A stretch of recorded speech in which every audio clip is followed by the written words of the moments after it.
करते हो? Hello uncle. ये लड़की रिमझिम की बेवफाई का सिला है। इस देव और रिमझिम की बच्ची है। मुझे इसको देखकर बिल्कुल भी अच्छा नहीं लग रहा, जरा सा भी नहीं। एक्सक्यूज मी, मुझे काम है कुछ। मैं इन फालतू बातों के लिए फ्री नहीं हूँ। सरगम, आज हम तुम डिनर पर जाएंगे।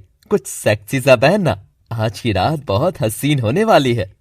और जय रिमझिम को जलाने के लिए सरगम के माथे को कसकर चूमता है। रिमझिम नजरें चुरा रही थी। देव सारी चीजें नोटिस कर रहा था, पर वो पूरी कहानी नहीं जानता था। रिमझिम, मुझे हाँ देव, कहो ना। मम्मा, अंकल ने मेरा हलवा नहीं लिया। Uncle is very bad mama. Dev is good. पता नहीं अमर अचानक से ऐसा बर्ताव क्यों कर रहा है। Anyways, I am sorry guys, आज मेरे हस्बैंड का बड़ा ही रोमांटिक मूड है, तो मुझे तुमको यहीं छोड़कर जाना होगा। How am I looking guys? Sargam को इतना सुंदर बना देख देव और रिमझिम का मुंह खुला रह जाता है। मेरी बहन को किसी की नजर न लगे, सच में बहुत हसीन लग रही हो। जीजू तो आज बहुत खुश होंगे। सरगम चली जाती है। रिमझिम उसे जाते हुए एकटक देख रही थी। कितनी खुशकिस्मत है मेरी बहन की, जिंदगी का हर रंग उस पर खिल उठता है, उसे सब खुशियां मिल रही हैं। ये देखकर मैं बहुत खुश हूँ देव। रिमझिम अपने कमरे में चली जाती है और कुछ देर बाद उसके कमरे का दरवाजा खटकता है। वो दरवाजा खोलकर देखती है तो कोई भी नहीं था।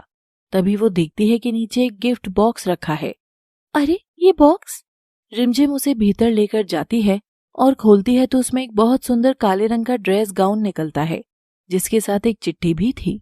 सब रंगों का तो पता नहीं, मगर ये रंग तुम पर बहुत खिलता है और मैं भी तुमको हर खुशी के रंगों से रंगा हुआ देखना चाहता हूँ। इसीलिए इसे पहनकर रात में 9 बजे छत पर जरूर आना रिमझिम। तुम हर बार मुझे चौंका देते हो देव। हर बार तुम ही मेरे लिए कुछ करो, ये नहीं होगा। मेरे पास भी तुम्हारे लिए कुछ है, कुछ खास है। और रिमझिम भी एक छोटा सा गिफ्ट पैक करती है और वो ड्रेस पहनकर आईने के सामने तैयार होने लगती है। आज जमाने बाद उसने वही अंदाज वाले बाल किए थे जो असली पुरानी रिमझिम के थे। उसी तरह मेकअप किया और जब वो खुद को आईने के सामने खड़ा देखती है तो खुद को पहचान ही नहीं पाती। क्यों रूठी हुई थी मुझसे तुम? हाँ, न जाने कितने जमाने बाद आज तुमको देखा है। ऐसा लग रहा है जैसे मुझे नया जन्म मिला है और मैं फिर से मैं बन गई हूँ। वेलकम बैक रिमझिम। रिमझिम कमरे के बाहर जैसे ही कदम रखती है तभी पीछे से 2 हाथ आते हैं और उसकी आंखों पर काली पट्टी बन जाती है। हे, कौन है? देव, ये तुम हो ना? देव प्लीज डोंट डू दिस। तुम नहीं जानते मुझे इससे कितना डर लगता है। मुझे सांस नहीं आ रही। देव, तुम समझ नहीं रहे, हराहट पर लगता है जैसे वो आ गया हो।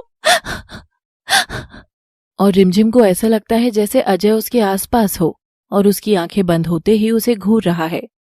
हेलो रिमझिम जी, बोला था ना मुझे बाय बोले बिना जाओगी तो मैं पीछे पीछे आऊंगा। देखो मैं आ गया रिमझिम जी। आई लव यू रिमझिम जी। रिमझिम अब पसीना पसीना होकर हांफने लगी थी। घबराहट से उसके कदम लड़खड़ा रहे थे। तभी देव उसके करीब आकर हौले से उसके कानों में फुसफुसाता है। कभी भी कोई डर आए तो ये याद रखना, वहां तुम अकेली नहीं, मैं साथ खड़ा हूँ। और देव रिमझिम का हाथ आकर थाम लेता है। उसके हाथ थामते ही रिमझिम को जैसे नई हिम्मत मिल गई थी। और कुछ देर बाद देव के हाथ से जिया का हाथ बदल जाता है। जिया अपने नन्हे हाथों से